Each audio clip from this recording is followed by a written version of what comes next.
The United Nations is in session this week, with plenty on the agenda. But as nations from around the world converge on the sleepy Australian hamlet of Adelaide, in preparation for today's opening address from the Secretary-General, three issues are dominating the headlines.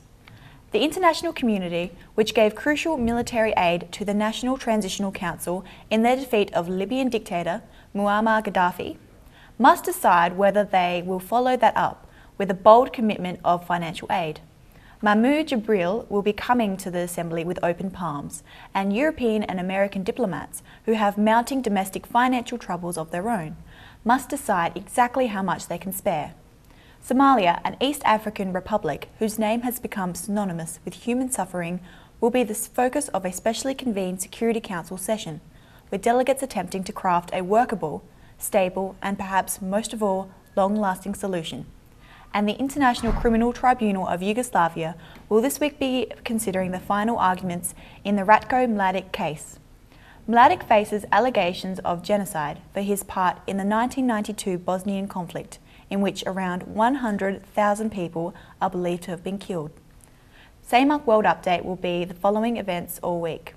This morning we begin with an analysis of the big players and expected outcomes in each committee.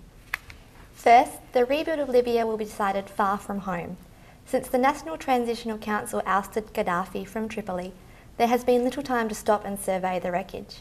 The immediate rebuilding of Libya is an urgent priority of the international community, who will be keen to turn a state long regarded as an international pariah into a wellspring of democracy in Northern Africa.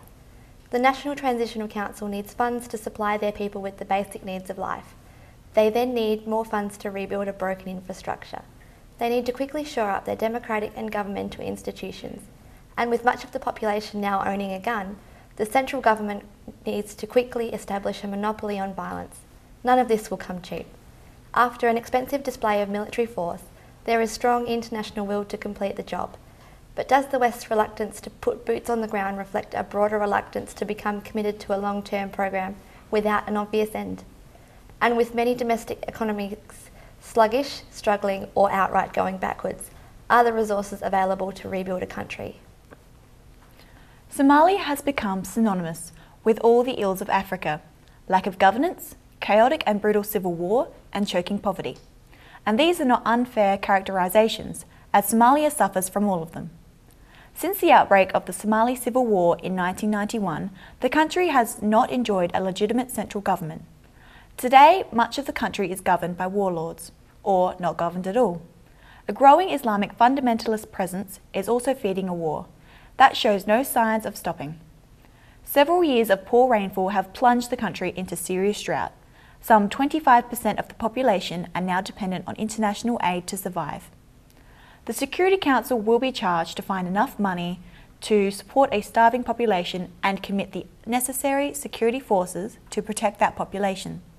The prospect of boots on the ground will not appeal to many after the American experience, dramatised in film Black Hawk Down.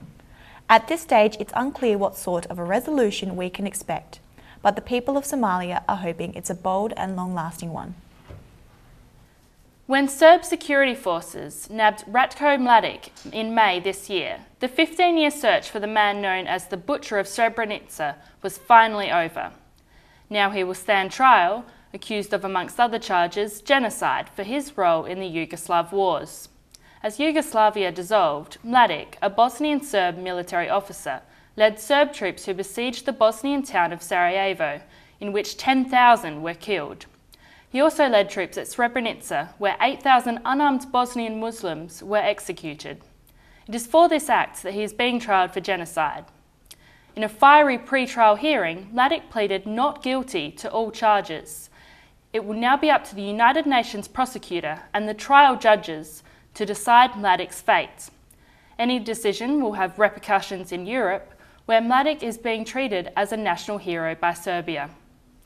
I'm Alana James on location. Back to you, Jenna and Tiff. That's all we've got time for in this bulletin. You can hear us at the same time tomorrow. I'm Tiffany Lloyd. And I'm Jenna Bishop for SAMUC World Update.